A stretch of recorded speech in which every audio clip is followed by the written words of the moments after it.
Hey guys, this is Josi Kilpack, author of the Sadie Hoffmiller Culinary Mystery series. Thanks for joining me as I make some of my favorite recipes.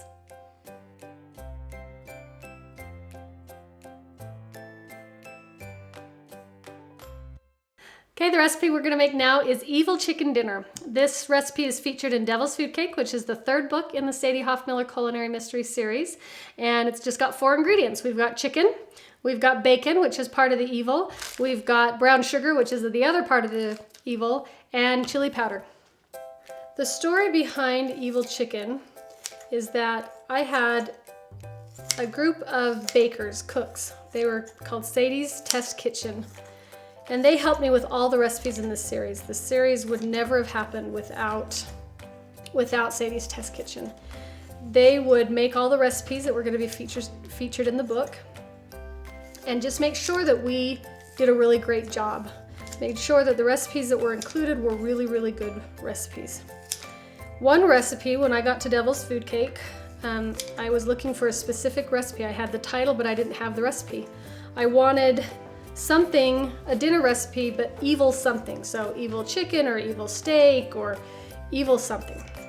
All of the recipes in that book have a theme of heaven or hell or good or evil. And so I wanted to find a recipe that would fit that title. So I asked my test kitchen, and Laree Ipson suggested this recipe, which is one that she had adapted from a recipe Paula Deen had done for an appetizer that involved chicken wrapped in bacon with brown sugar or something like that. But she had turned it into a meal. And she sent me the recipe, and I thought it sounded terrible.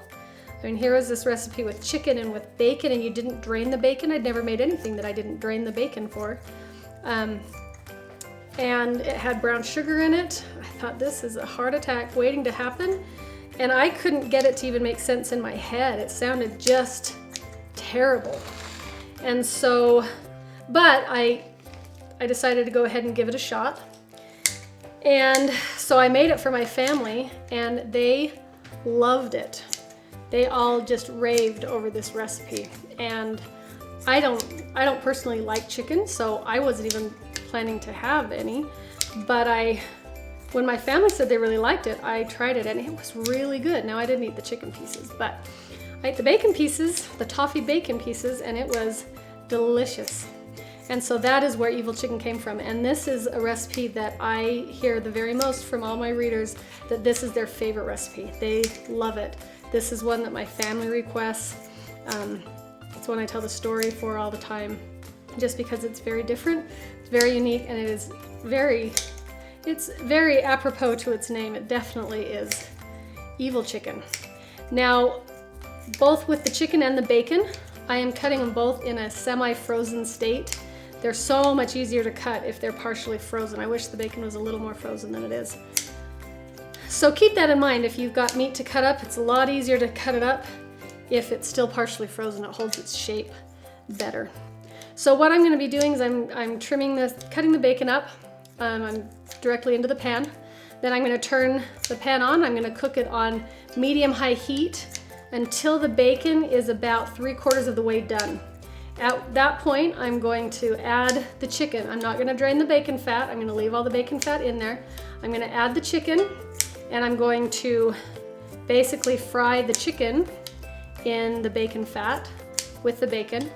When the chicken and the bacon is done, I will add the chili powder and the brown sugar, at which point I will cook it until I have to watch really carefully, because I need to make sure that the brown sugar doesn't toffee. If it's too hot, or if I cook it for too long, you'll get little chunks of toffee in it, which I've done before and actually isn't that bad.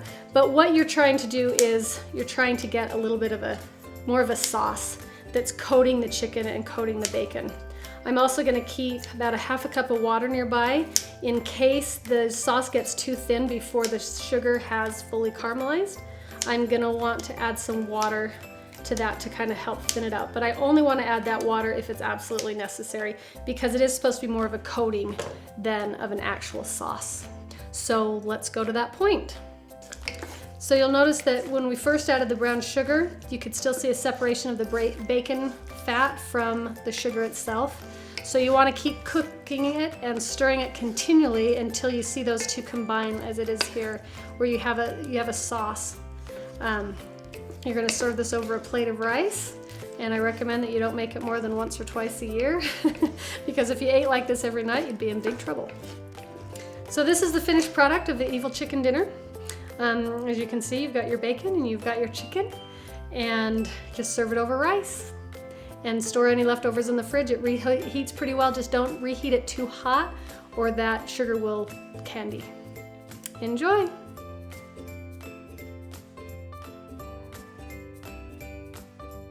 Hey guys! All the recipes from the Sadie Hoffmiller Culinary Mystery series are available for free online. You can access these through my website, www.josiaskilpack.com. Click on Books and choose whichever book of your choice, which will include a link to the first chapters as well as the recipes, which you can then download and print off and use however you want. If you'd like all the recipes, they're available in Sadie's Little Black Recipe Book along with 25 bonus recipes. Happy cooking!